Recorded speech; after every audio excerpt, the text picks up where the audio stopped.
Good morning. Welcome. This is Angela Coulter, your Consciousness Transformation Ascension Guide, originator of a practice called Trinity Energy Progression, and I'm here today to bring you this week's Living the Shift episode.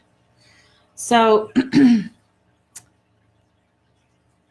I have been doing a lot of discussion with many clients and people, whatever. We get into a lot of conversations about what's going on with what they're doing with their career, right, with their work. And so what's really interesting is how many don't realize the connection spiritually in terms of what we're doing and how it affects our energy overall. So let's look at a couple of things. I'm going to turn everything around. It's different than how many of us really look at it, but this is how I talk to people, and this is how I work with people on on shifting their perspective and seeing how it incorporates and seeing the importance of finding a different place and perspective with what we do. Good morning, Laurel. Good morning, everybody. See y'all coming on. It's great. So, because I hear it time and time again, I have clients come into me, I have friends, students, and all that kind of stuff that are like, okay, well, yeah, I love this and I love this part of my life, and I'm really happy here, and then I go to work. And it's to them a necessary evil. It's something they have to do to pay the bills, and it's something that's just like a part of their, I would say, segregated life. And there's a lot to be said for that because of how we were brought up, of the generation differences, and how things have been changing in perspective. But I don't know about you. I guess I'd be called the Generation Xer. But our parents had parents who were our parents had parents who were in the Depression, and how they had really learned how to scrape and scrounge and all this kind of stuff, and then they really taught the value of getting into a job and staying into a job and finding a solid foundation, what's perceived to be a solid foundation, and staying there for a good period of time, so that you get a pension, so you can retire and have a pension and not have to worry about, your older years and all that kind of stuff. So that was passed down. And so what's been passed down generation after generation is, make sure you get a job that's solid, and this is all perspective. This is all judgment wise, right? Solid, that is safe. It will bring you a good paycheck, and all that kind of stuff. So let's look at that. And there's nothing wrong with that, but let's look at the bigger picture of this, because there's a lot of tweaks that are important to make in terms of this whole perspective and how this fits into our whole spiritual journey. So first of all, I always come back to the importance of starting from a place of developing self-love, cultivating self-love, finding that divine you, allowing it to be expressed and embodied, allowing yourself to be all that you can be from a place of love, and knowing that you're divine and infinitely able, right? And so that to me is the primary crusade for me to help people to get to on their own, because when we come from that place, when we can shift ourselves into this place of self-nurturing and self-love, self-awareness and observance, and gratitude and everything else, well, then everything in our life starts to change. What we have been taught for many generations, and this is just part of this separation-based, dual-based existence, has been that that many things outside of us is what defines us and what values us, right? So again, then it comes back to this job thing. It comes back to what you do and your roles and how they're valuable, how you are valuable based on the role you play, on what you do. Okay, so let's look at this culturally, gender-wise, right? So traditionally, what was it? Men were supposed to be the providers, and women were supposed to be the nurturers. And they took care of the house, and then the men took care of, bringing them the paycheck and paying the bills and all that kind of stuff. And we really got to this point where it was so very bipolar,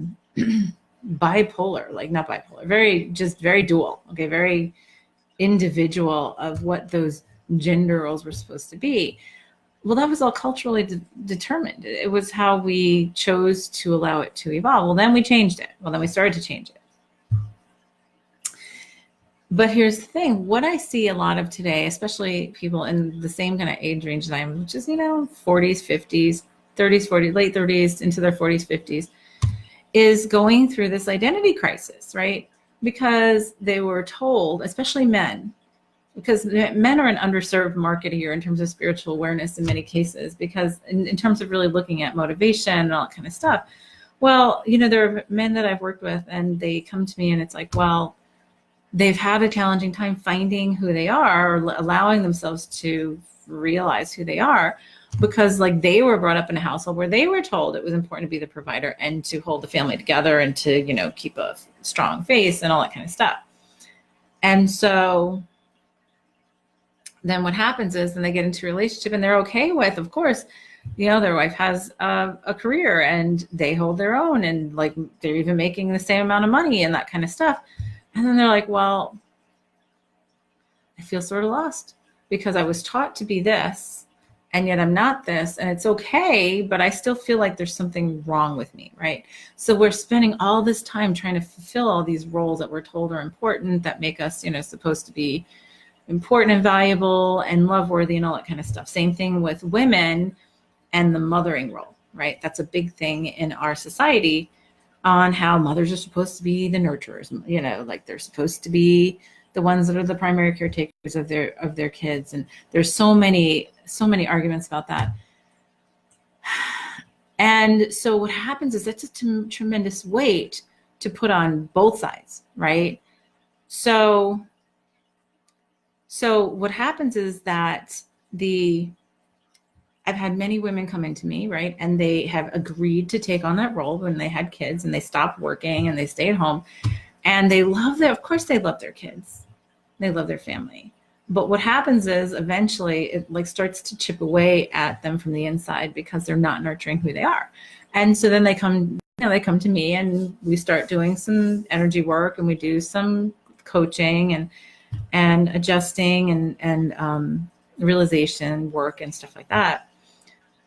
And they really like having a pull, like their higher self is pulling them to do something else.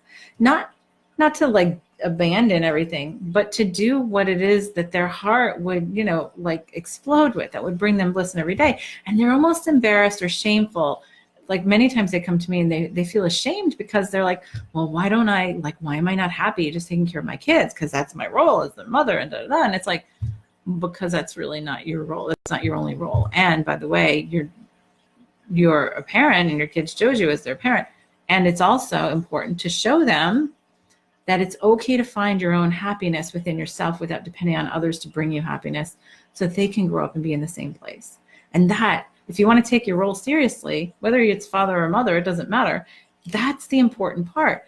When we live an unhappy life, when we are in a job we hate, but it feeds the family and all that kind of stuff, when we are staying home with them because we're supposed to and it's not nourishing us, right? The kids, even if you don't ever say it, the kids feel it underneath. And not only that, but they're watching you and they're living with you. And they eventually realize, well, oh, this is how I'm supposed to be too. So guess what? That perpetuates the limitations and that continues that pattern, right? And it becomes a harder and harder thing to break in the cycle. So it becomes this really, there's so many layers to this. We haven't even started talking about the job thing yet. We're going to get to that in a minute. But this is a lot of underlying stuff that I'm working with many to disentangle right now. So Laurel says, it was the timing of this is prices. We end up being in a big thing about this last night, about how my sister has a job because she works for a company and how my working for myself has allowed me to be here. Sometimes 3 months at a time, working 6 to 8 hours late at night to do my work. Yet that's not recognized. Right. Well, because we have these things about what value is, like going to an office, that's valuable, but working for yourself, it's sketchy. That's a lot of stuff culturally, and it's becoming more and more prominent, right? So I think they said something like 98% of businesses, 95% of businesses in the United States are actually entrepreneurial. because of this growing shift of consciousness and just the stuff that's gone on in economy and all that kind of stuff. Anyhow, so yeah, right. And so the external valuing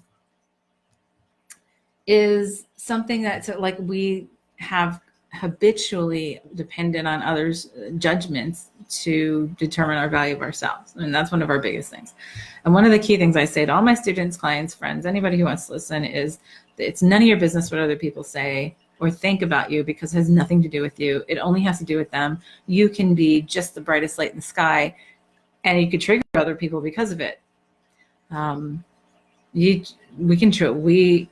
trigger people just for being me, and I can be from a place of love and everything all the time, and it still triggers people, and then they walk away, and that's great. That's okay. And, we give each other what we need to do, but that's part of the process too. So this is all of this underlying self work that we do, right? So 10 minutes in, I'm just starting to get into what we should look at with our working. So we have looked at, again, the job as being valuable, right? The job, going to this office and doing this work and, working 9 to 5 and all that kind of stuff and bringing in the paycheck. And we have, because of those generations, like I was saying before, the older generations and what has been passed down from the early 20th century, because of the depression, all that kind of stuff, it's something that we've been breaking, but it's still an underlying theme very often. It's still intertwined. We still have bits and crumbs of it. So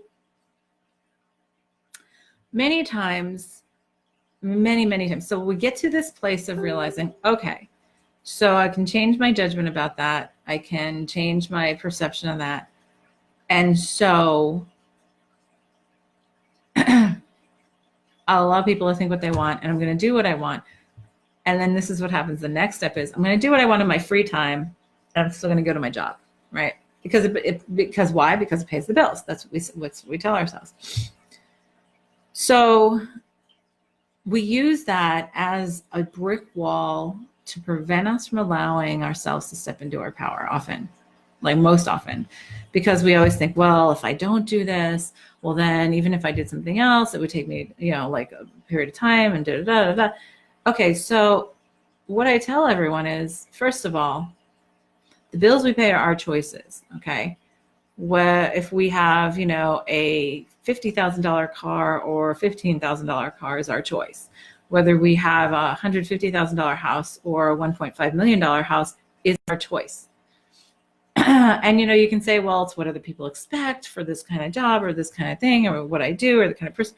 No, it's what you expect other people to see that you want to prove your worth. Okay. So number one, when we talk about the bills are all our subjective choice. We can change them. We can change what we do. We can change living off of credit. We can change from living, way in debt and with large houses and really expensive cars and all that kind of stuff. We can change all that and bring down our bills. And I'll tell you, I had to do this in my life. I left corporate in 2006, and I left this really banger job that was awesome, awesome paycheck, position paycheck I always wanted. I wasn't happy. And there was something that told me to get out after 17 years. And my higher self was like, get out. So you got other things to do. And I don't even know why I listened to that, because I wasn't, I was conscious, but I wasn't consciously conscious. Let's just say that back then. And I was just like, so I just knew I wasn't happy. Right. And I'm thankful to those in my work experience at the time that caused that unhappiness, because caused me to feel that unhappiness or to express that, because that caused me to realize, well, this doesn't align with who I am. And it's the same and different no matter where you go. So then I left and I went into this completely different field. I opened this organic herb nursery. I had no agricultural background except that I had been growing herbs and doing organic stuff myself. And then, I went back to doing a marketing business, and then I had the big, grand awakening, and then I ended up in this business, and I've been doing this since, January 2011. So 8 years now full time, and I love it. But here's the thing. What if I had never listened to my higher voice that said, get out? Many of us are getting that voice. Many get that voice and they don't. And what happens when they don't is they start getting sick. They get migraines. By the way, I didn't listen. Let me tell you, I didn't listen when it first came to me because I'm thinking, oh my God, I have this great income, all this kind of stuff. At the time, I was making twice as much as my husband. So me leaving corporate cut our household income by 2/3 at the time. So you want to talk about life, you want to talk about life shifts and saying, okay, well, where do we cut corners? We don't need we don't need the housekeeper, or the cleaning people. We don't need this, we don't need that. We downsized a lot of stuff. We got really much more efficient, as I had to use a chunk of our nest egg to go and start this herb nursery and all this kind of stuff. So I know, I've been there, I've done it. So when I talk to people and say, if the voice is telling you to get out, if the voice is telling you to do something different, then do something different, right? But what happens is the longer we go, and I'll tell you, like I said, I didn't listen to it at first. I'm not even sure when it first came to me, probably about 5 years before I did, right? It took me a while. But what happens is you start getting sick. You get migraines, you get chronic illnesses come up, you get, I don't know, like what? Chronic fatigue, you get, chronic fatigue. What was the other thing that was just coming to me? All kinds of anxiety stuff, right? Depression, all kinds of like mental and physical things, right? I saw this amazing interview that I posted on my homepage on Angela Bayer Coulter that like a couple days ago. That was from Britt Marling, who is the star of the Netflix show, The OA, which if you haven't watched it, I highly recommend. Love it. The OA, it's called, and it's got 2 seasons up. The second season just ran out, came out like a month ago. Really multidimensional, out there, very unique and awesomely expanded consciousness kind of stuff. And she starred in it and co-wrote it. And then she's also done that with a couple other movies. So she's really starting to gain momentum. So anyway, I came across this interview. I wasn't even looking for anything. I was actually going to upload something myself on YouTube. And it came up as, what you might like. And I was like, oh, this is interesting. Because like in the title was, Britt Marling had a near-death experience at Goldman Sachs. I was like, oh, that's interesting. So I listened to the interview. And I didn't realize, so she went to college to become an economist. And loved economics, and then worked for Goldman Sachs. And it was really funny how she put it together. And I worked for the big evil empire mogul, Goldman Sachs. And she goes, it was a very different world than what I did in college, that I loved to do in college. It was a very different thing of what I was doing, in the job. And she goes, and it wore down on her. And she was talking about how it wore down on her. She'd go home and cry. She would be like working endless hours and all this kind of stuff. And yeah, with that job, she could plan out the rest of her life pretty much. She could plan out what she could, what kind of house she could get, what kind of, blah, blah, blah. And eventually she'd have a family and do this and da, da, da. And yet she'd go home and cry. She felt really sad. And she talked about going to a therapist. And the therapist told her she was depressed and prescribed her prescription drugs. You see how all this stuff is like really interrelated? And yet we never really look at this from a bigger perspective. We look at things so microscopically. Anyway, so the therapist told her she's depressed, gives her a prescription. She said she got the prescription filled and let it sit on the table. And she goes, and I just said, it was a huge realization. So what the interviewer said, wow, it's like a near-death experience. Like, working there caused sort of a near-death experience, which was, I don't want to live like this. And wow, look at the system that we've created that forces you to fit in it against your inner will, against what your gut is telling you, your true self is telling you, your higher self, however you want to put it. She didn't put it that way, and she was like, there's something wrong with that. If I have to medicate and numb myself so that I can force myself to fit into the expectations of society and culture and everybody around me, which is totally what we're talking about here. And so what had happened, she was talking about how friends of hers, I guess, when were in town and they were doing some kind of film convention, and they, like, part of the film convention thing, they had to do like this video in 48 hours over the weekend and as an exercise. And they called her up and they were like, hey, you want to do this? And she was like, was planning on working all weekend because she had a lot going on. And then she was like, yeah, but no, I did it. And I had a great time and we didn't sleep at all. And it was a terrible video. And at the end of that, I was like, I had so much fun. This is what I want to do. And she was like, and she wiped away all of the things like, that solid job and the, in the cubicle and the solid established company and to do what her heart really was telling her to do. And she goes, and I know I'm like, I stepped into the possibility for failure and tripping myself up and not having money all the time and all that kind of stuff. And you know what? She never looked back. There's so many stories. And I mean, honestly, I can say that about myself as well. Like I got to this, it took me some turns and twists to get to this, and it's still evolving. But once I allowed myself to be and do what it is that I loved, everything else fell into place. So what we think is right, we're taught is like, okay, do something you think you're going to make money at, and then you can be happy. But then we never are. And that's what I found myself. Like, okay, this is the kind of life I wanted, and I created that life. And then I was like, well, this is nice, but I'm having to sacrifice a lot to have it, including my happiness about me. So part of what is so important to talk about right now is how many of us are still doing jobs that we don't love. And I said this, to my daughter who's 20, going on 23.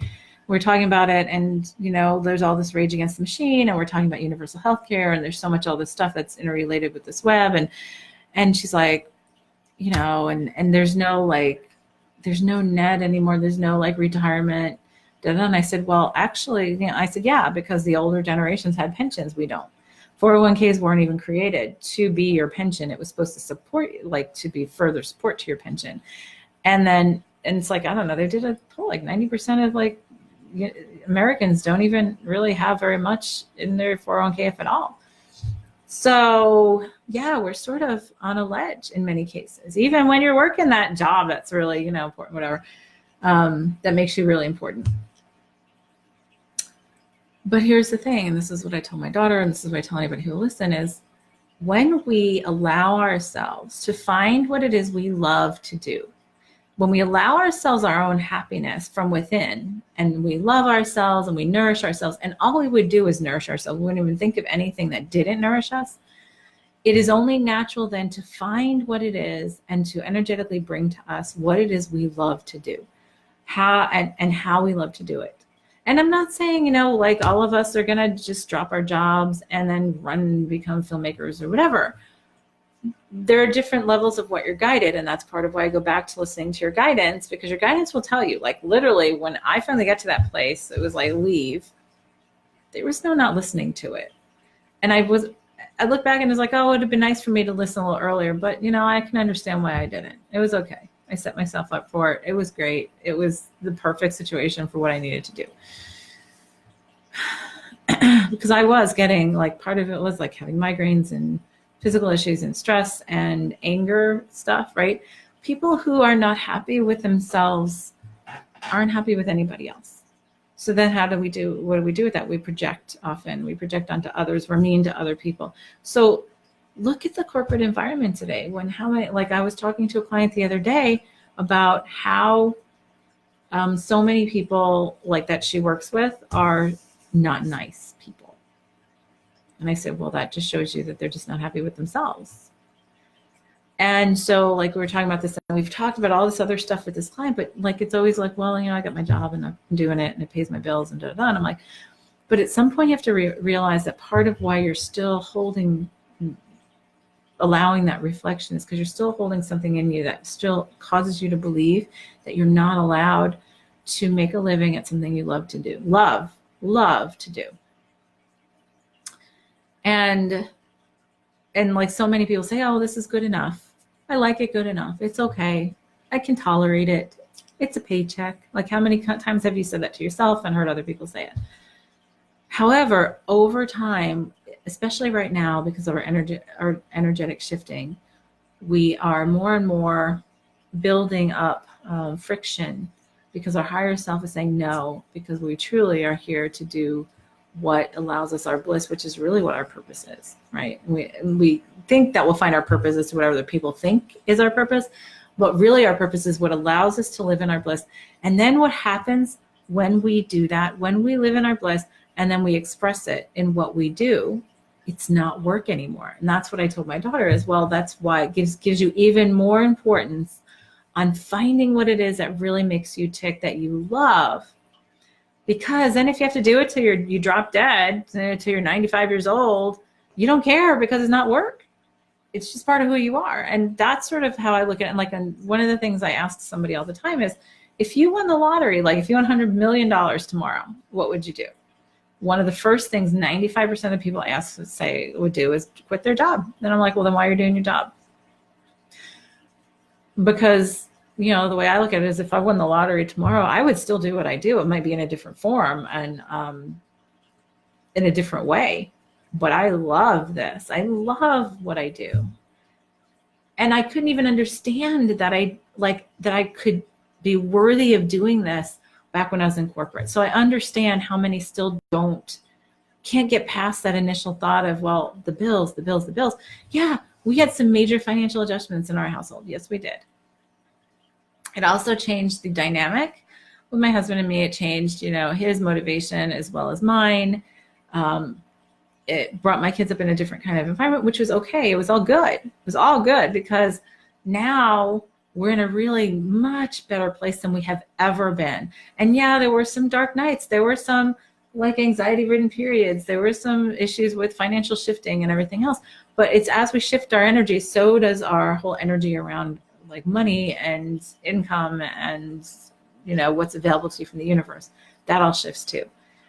So you see, it's this whole really complex, interlocking, interrelated kind of practice to look at the bigger picture, to say, okay, so that's why, we talk about this in terms of living the shift, because when we can allow ourselves that bliss, right? And we can do what we do, I could do my stuff. My kids joke all the time because when I'm home, my husband's traveling, and say my one kid's away, but the other one's living at home right now. But if she's at home or whatever, it's always she's got to check in with me to make sure I ate dinner and stuff like that, because I would do what I do all day. I would never stop. I could write books upon books upon books. I could do this, I could do that, do all the and I'm constantly looking at different ways of doing this because it's so awesome and fun to me. And when I talk to people about that, and they say, oh, it was funny, last year I think I was on or the year before, I don't know, last couple years, somebody I take Kung Fu, and in our Kung Fu studio, there was somebody, I had been away because I was holding a retreat, and I came back, and I'd been gone for 2 weeks. So I had 2 retreats back to back that I was holding. And I came in, and I felt fabulous. Oh God, I spent 2 weeks in Mount Shasta, California, which, I love, and I go every year at least once. And it's so rejuvenating, and holding retreats there is amazing. And having the groups there and the amazing energy and helping people to shift their own lives and getting to their own power. I mean, there's nothing to me that's more fulfilling, right? So plus me being able to do that for myself. So yeah, I came in, and somebody in class, he was he's like, oh, so I heard you were traveling or whatever. I was like, yeah. He's like, well, did you and you had, for your work? And I'm like, yeah. And he said, so, he said, do you have at least some downtime for yourself, so you can enjoy it? And I said, oh my God, everything is downtime because I love what I do so much. It's fun. It's not work. I just make a living doing it, which is amazing. I love this. And he goes, oh, that's great. It's I wish I could be like that. And I'm like, but you can. And that's the whole thing, is we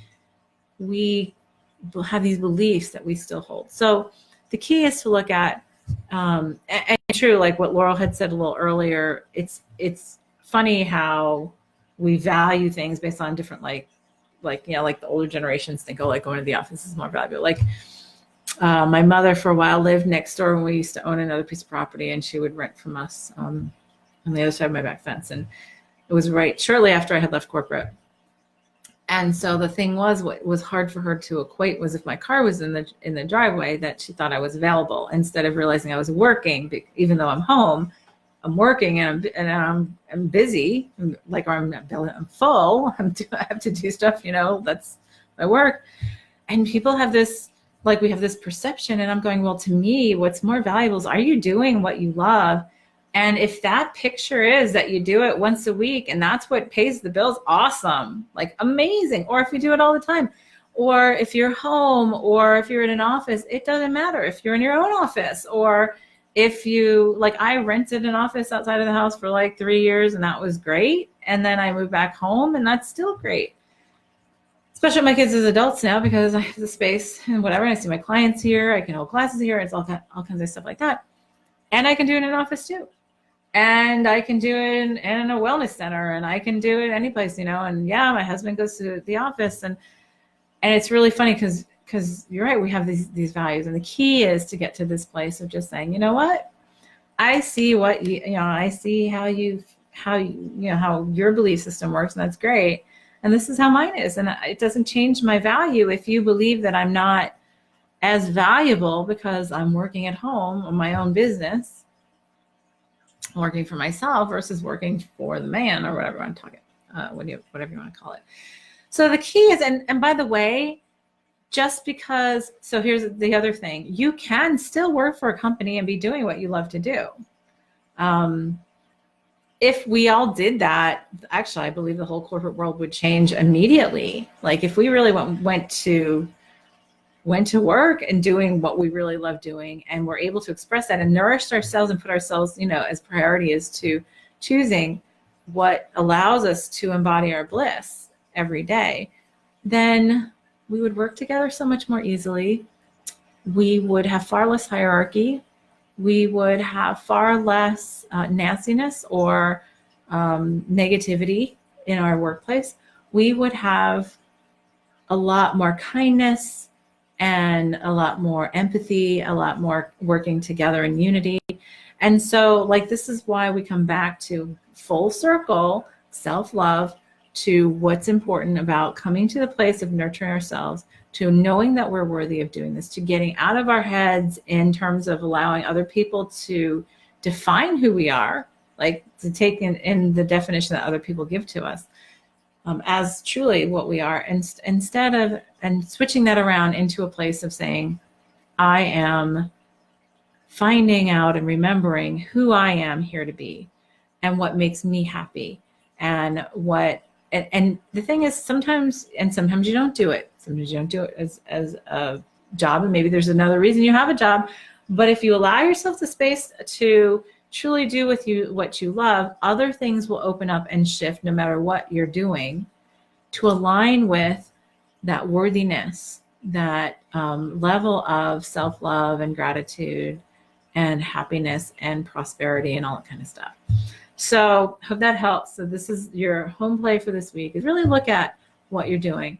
If you asked yourself one thing, like, what's one thing that I could do and allow myself to do that I'm not already doing, to nourish, that will allow me to be nourishing who I am, who I would love to express, that I have previously maybe quelled and sort of stuff down there inside, what would that be? Like, what if I allowed myself to do that? Now, I'm not saying you have to do it for a job. I'm saying just start out with a little piece of saying, what if I allowed myself to do this?